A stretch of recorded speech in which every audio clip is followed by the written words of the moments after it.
Hey Roanoke, welcome back to another edition of Noke News, where we bring you some of the good things happening around the city of Roanoke.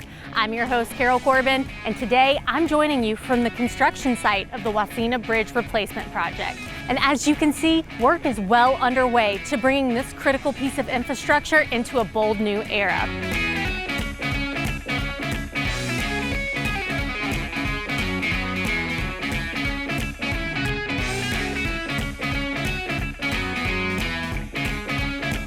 In today's episode, let's check out what else is being built, celebrated, and shared across the Star City.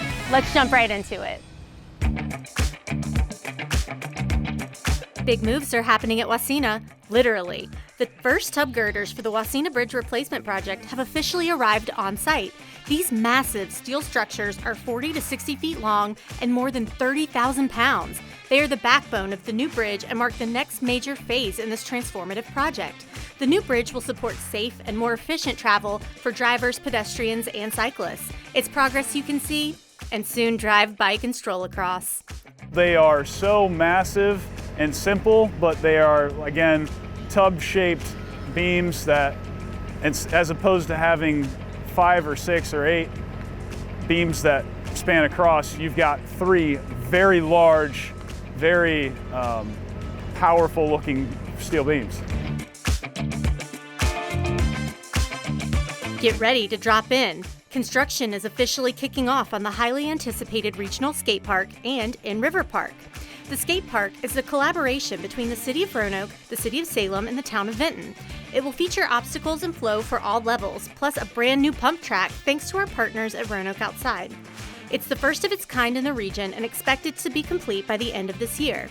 Meanwhile, work is also starting on Roanoke's In River Park, an exciting addition that will bring new paddle features, more ADA access points, and expanded riverfront access for all to enjoy.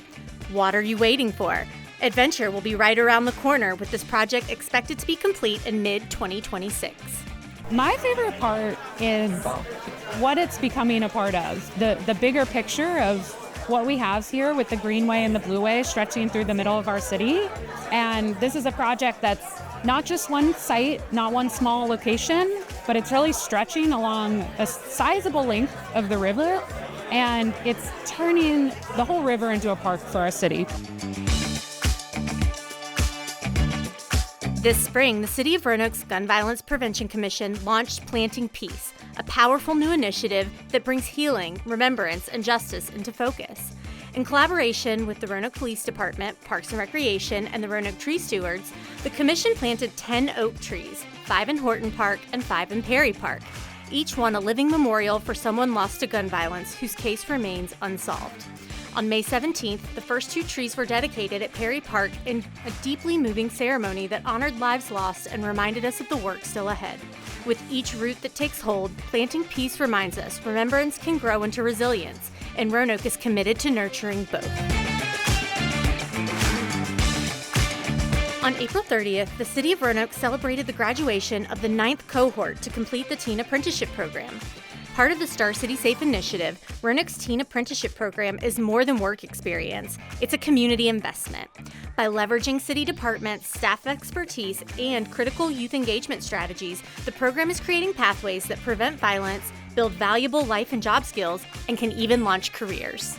I think the event we have today, the graduation, I just want them to know that they're loved. I want them to know that they are important, that they matter. Some of these students, this might be the biggest event that they attend that is about them, that is for them in their lives. So we may not know. So I want them to know that they are important. We just want them to know that they're loved, that they're talented, and to believe in themselves. And that's a wrap for May's edition of Noke News. I'm Carol Corbin, and I'll see you next time.